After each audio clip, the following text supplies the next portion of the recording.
For decades, the NFL has lived in the shadow of the league's evil empire. The regime led by Bill Belichick in New England grew so dominant and so all-powerful that for a while, many across the galaxy lost hope that they would ever release their grip.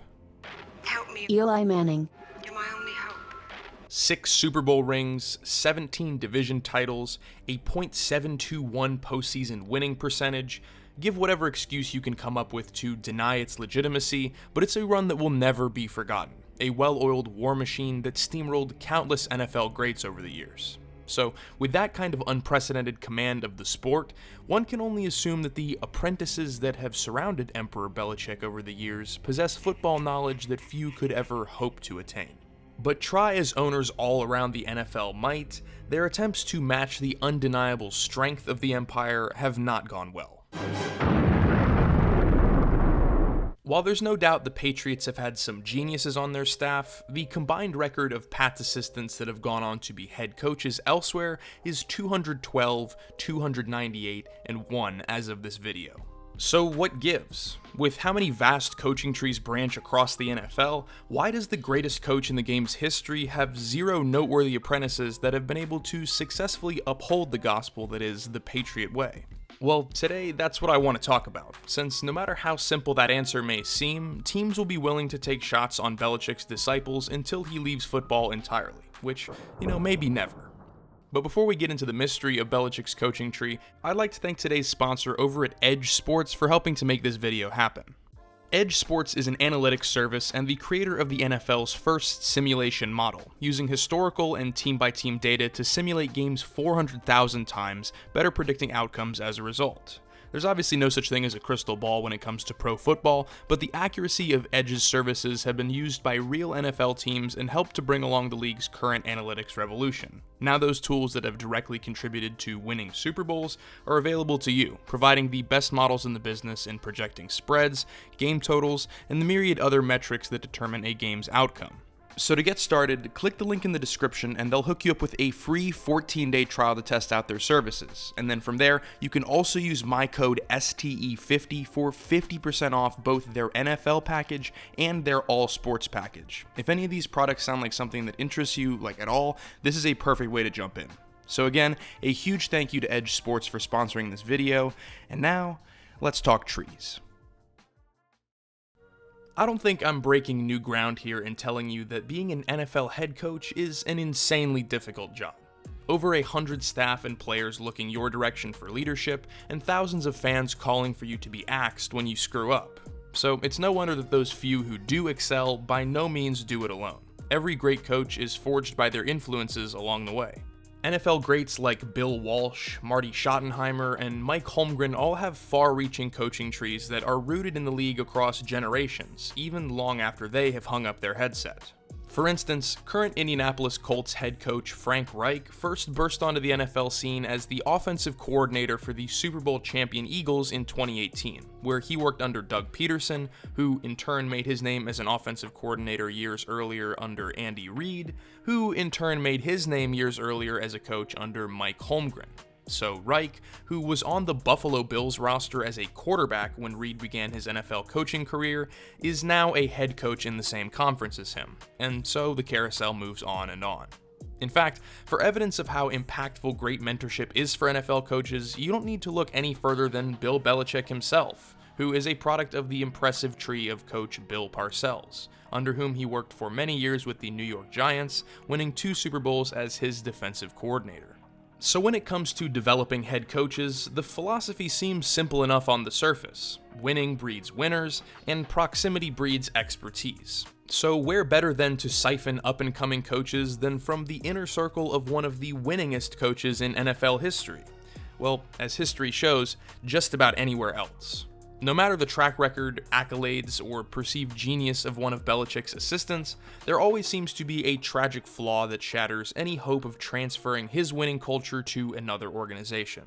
So among the many gravestones of fallen Belichick disciples across the NFL, I like to point out the 2 fundamental areas where coaches fail in mimicking the role Belichick takes with the Patriots. Of course, the reason for a coach failing is in no way a black and white issue. Different failings compound with one another until the foundation of support crumbles away entirely. And of course, in the case of these ex-Patriots attempting to turn teams around, there's a lot of rubble to dig through.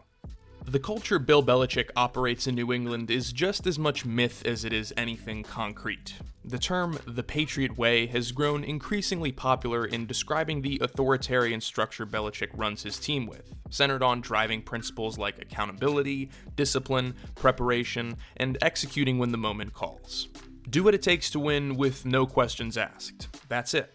And that simplicity is what makes it so infuriating to try and unpack, as it depends on an inherent trust that the guy at the top knows what he's doing. So with that said, enter Matt Patricia, accomplished defensive coordinator with the Patriots, winning 2 Super Bowls on that staff. Shades of Bill Belichick, maybe?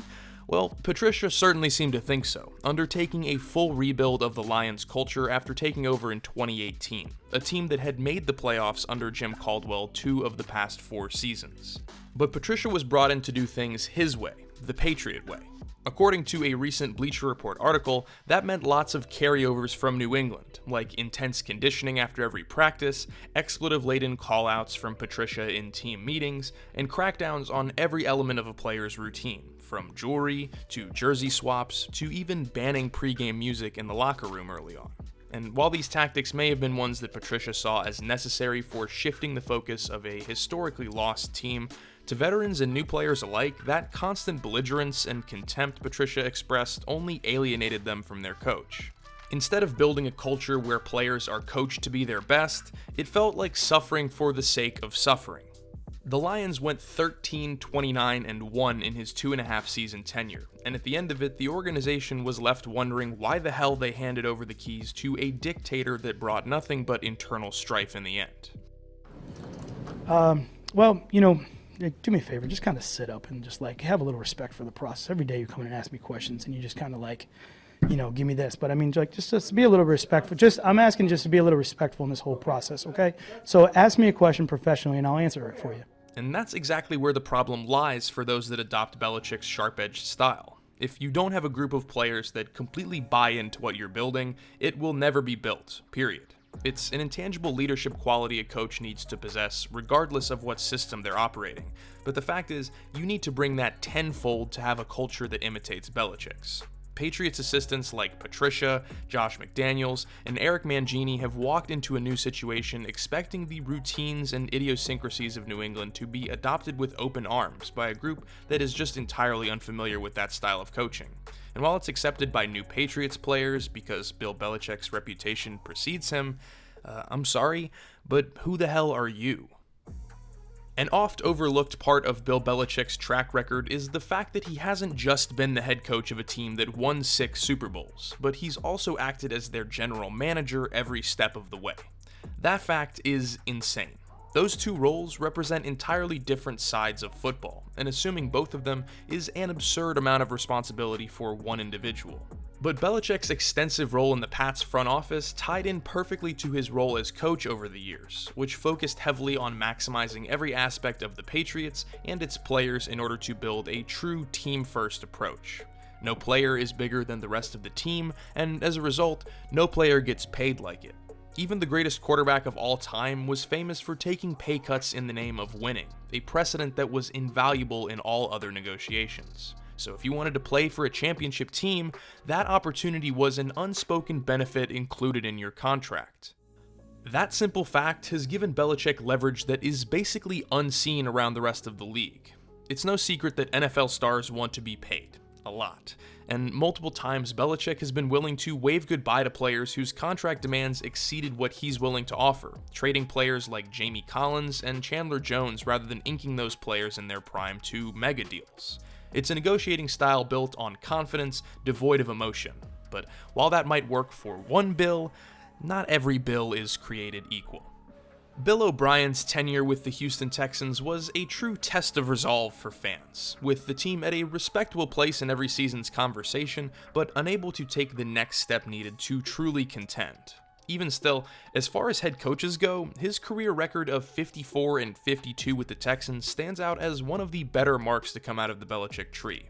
That's not really a compliment when you look at the rest of the branches, but discussing O'Brien's on-field achievements is certainly preferable to looking at his role in some of the team's front office decisions, specifically in the last few years of his time in Houston.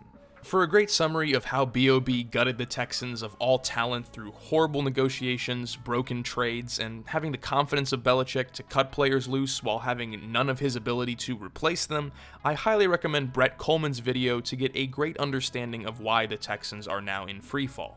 Essentially, Bill O'Brien is an example of a coach who strong-armed his way up the ladder in Houston's front office, and after reaching the top rung, he had no one left to challenge his outright terrible ideas in roster construction. Like, say, being so willing to move on from DeAndre Hopkins when he wanted a new contract that O'Brien accepted a second-round pick and an aged David Johnson in return for that. That's absolutely disgusting. Or how about forcing your left tackle out the door right as you secure a franchise quarterback, meaning you later have to give up 2 first-round picks for another left tackle out of necessity, and now you're coerced into giving him a massive extension since you just sold the farm to get him there. As it turns out, trying to send a message through roster moves with massive implications is a formula for kneecapping a team's future, and with bloated contracts taken on and draft picks handed out like candy, that's exactly what B.O.B.'s power trip did. The Patriots have always been able to play hardball at the negotiating table because they know everyone wants to play for a winning organization. But when Bill O'Brien played hardball, he was doing it out of his own arrogance to think that the only piece the Texans needed to succeed was him. And as an act of karmic justice, he ended up taking on some of the most expensive contracts in the league for players that were ultimately replacements for talent he kicked out the door. So the moral of the story, while Belichick's locker room culture is difficult to recreate, the results he's generated in the front office are nigh impossible, and if you try to wheel and deal like he does, you are literally going to pay the price. So those are a couple of the most fundamental reasons why Belichick's assistants have fallen flat in trying to imitate their mentor, because the run of championship seasons the Patriots strung together was done in a situation where every element fit together seamlessly. Owners see that success and want to mimic the Patriot way, but that ignores the fact that it took the greatest head coach and greatest quarterback of all time working side by side for decades to create that dynasty on the field, not to mention all the behind-the-scenes management that went into building a competitive roster year over year. Even now, you're seeing the pains that New England is going through to try and move on from the end of that era, and it's going to take time. But when Patriots assistants are hand-selected to replicate the success they had with Belichick, their abrasive nature tends to wear out their welcome on new teams significantly faster than other young coaches. But it's not like every Patriots assistant is doomed to the exact same fate. In fact, for the Belichick coaching tree, Brian Flores looks to be the best shot at a redemption story as a leader who isn't trying to impersonate so much as create genuine belief in where the Dolphins are headed. And Joe Judge's midseason turnaround of the Giants also shows significant promise going forward. Are these guys going to be exceptions to the decades-long rule? Only time is going to be able to tell, but if there is one thing that they and others that will follow in their path should take away from New England, it's this: no one else can be Bill Belichick, and the sooner you realize that, the better off everyone in the organization is going to be.